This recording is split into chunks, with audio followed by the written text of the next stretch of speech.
Hello, good evening. My name is Amy Daniela Acosta Jimenez. My register number is 100396414. This section is W01. And today I'm going to read the summary of the Unit 4. The first topic is phonetic transcription. Okay, phonetic transcription is an essential tool in enhancing overall communication. The phonetic transcription is the conversion of spoken words the way they are pronounced instead of how they are written.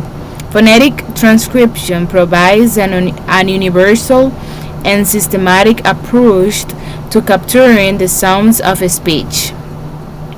The International Phonetic Alphabet IPA is the most widely used system for phonetic transcription. It includes symbols for consonants, vowels, and suprasegmental features, such as stress and intonation.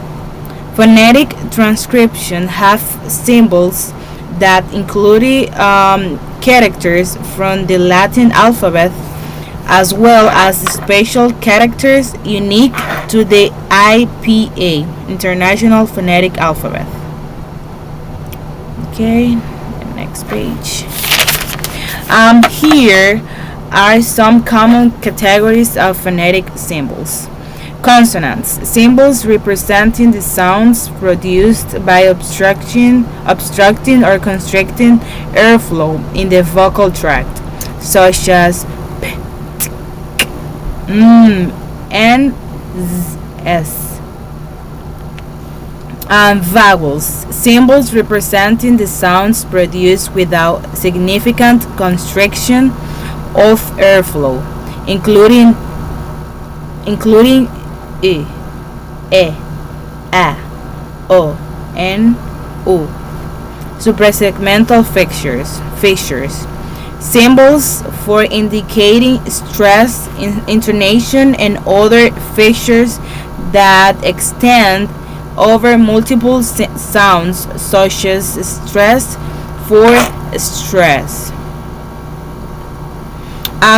Examples of phonetic transcription for English words. We have the word cat.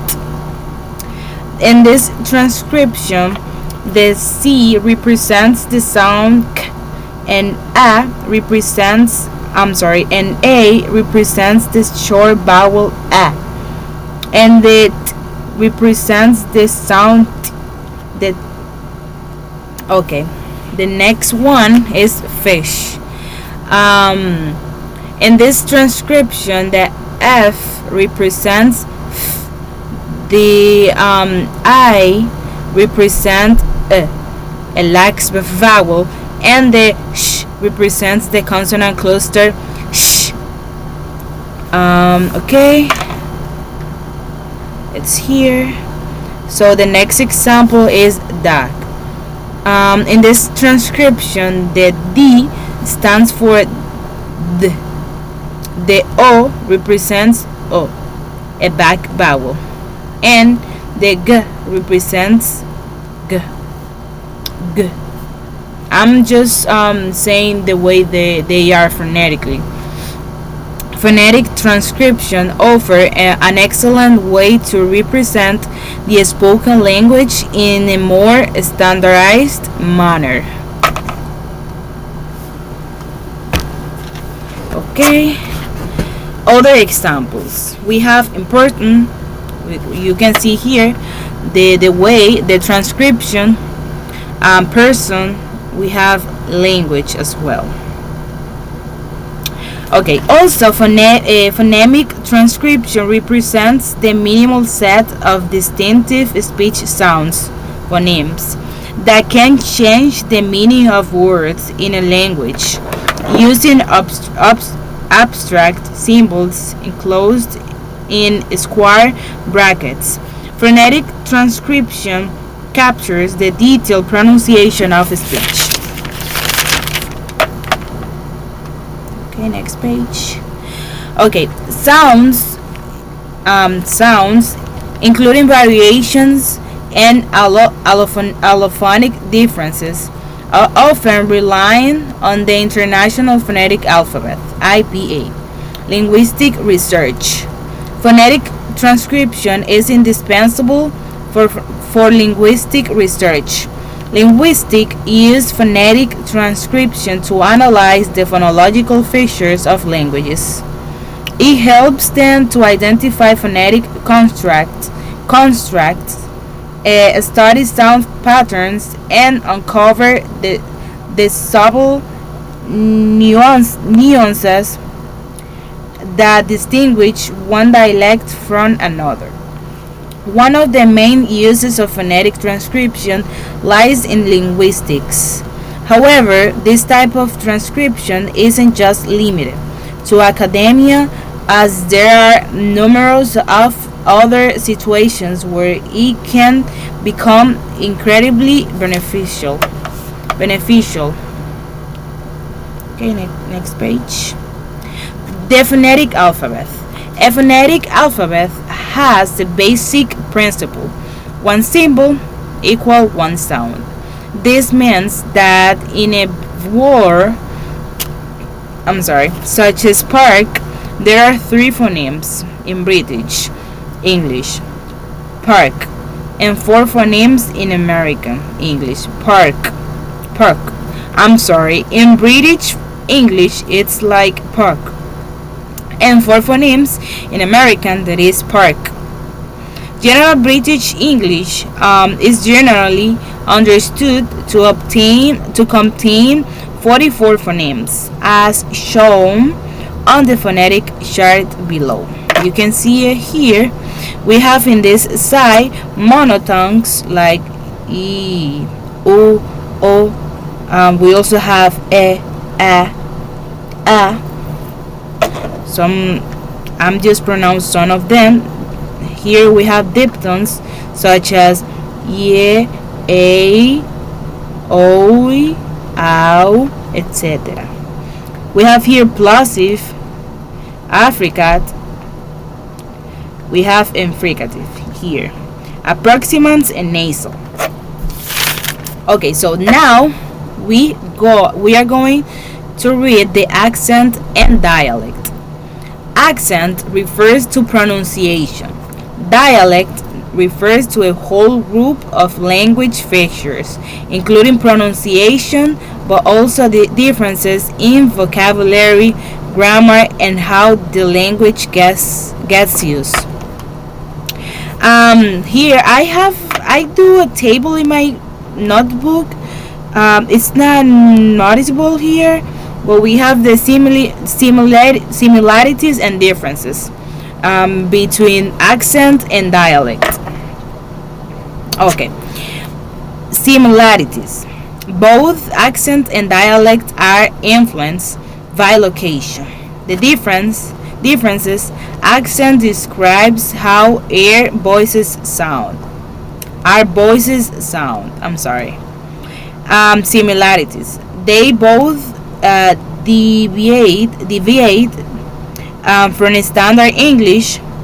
Differences: dialect dictate word and grammar choices. Similarities: both accent and dialect influence speech patterns. The difference: the dialect can change over time. The similarities: accent and dialect can be deleted both audibly and in writing. The differences: accents are more set in stone.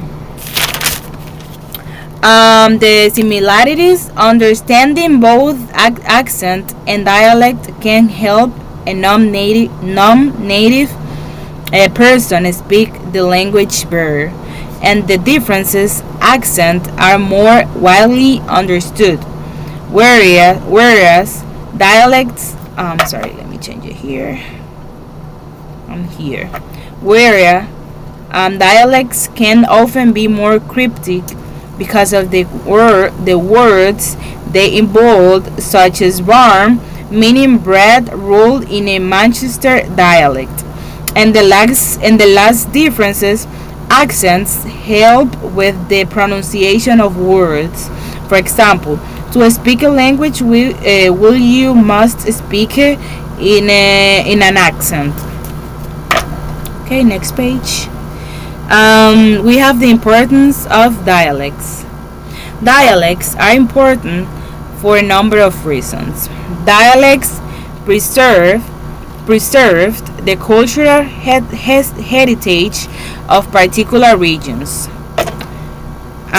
This is because dialects express the individual qualities of town, city, or county. Unique unique ways of pronouncing words help distinguish different parts of the UK, constructing the region's identity. Dialects help expand our minds by helping us learn new words and ideas from alternate perspectives. They enhance cultural differences and celebrate what makes one place different from another. Okay, next page. Now we are going to go to the importance of accents. Accents are important too. Accents represent history, as they are a product of historical conversation. They are a part of our identities. If someone grew up in multiple places, their accent will be an amalgamation of those different influences. They represent where we come from and our past, including where we grew up. They can be used in literature to help establish where characters are from. So now I have 3 questions here with the answers. The first one is, how are accents developed? Accents have developed throughout history. They were established when people lived in more isolated environments, as there were fewer connections between cities, so the number of people that people interact with was limited. How can accents represent our identity? Accent can represent our identity. If someone grew up in multiple places, their accent will be an amalgamation of the different influences of their life. And last, how do dialects expand our minds? Dialects help expand our minds by helping us learn new words and ideas from alternative perspectives. Okay, the next page. The word dialect describes a particular variety of language. A dialect often follows most of the rules of its respective language, but it may have different vocabulary, grammar, or pronunciations. Most dialects are recognized by their usage in a specific geographic area, but dialects may be determined by other criteria such as social class. Some examples of dialects include Australian English, Chilean Spanish, Egyptian Arabic, and Jamaican Patois. The word accent, however, describes just a distinct way of pronouncing a language. It does not include differences in vocabulary and grammar, like dialects. Accents are often distinguished based on the geographical area, social class, or other common features among speakers. Often, an accent is described as being a subset of a dialect, in the same way that a dialect is a subset of a language. Okay, here we have examples of dialects and accents.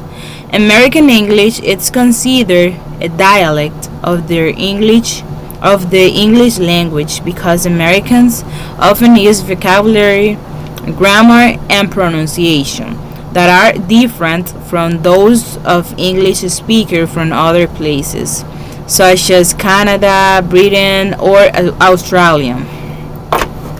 American English is often further divided into different American dialects, usually based on location but not always. Examples of specific American dialects include Cajun English or African American English, Southern American English. In the United States, people also pronounce English words in a large variety of ways. That is, they have different accents, often depending on where they live in the U.S. Some well-known examples of American accents included the New York accent common in and around New York City, the Boston accent spoken in the New England area, and originating from the city of Boston, and Southern accents found across the southern part of the country. Example of both dialects and accents here. Example of dialects: Canadian French, Kanak Irish, Wuhan Chinese, Gyeongsang Korean. Example of British accent: Cockney, Yorkshire, Scots, Estuary English. That will be all. Thank you very much. Have a blessed rest of the day or the night. Thank you.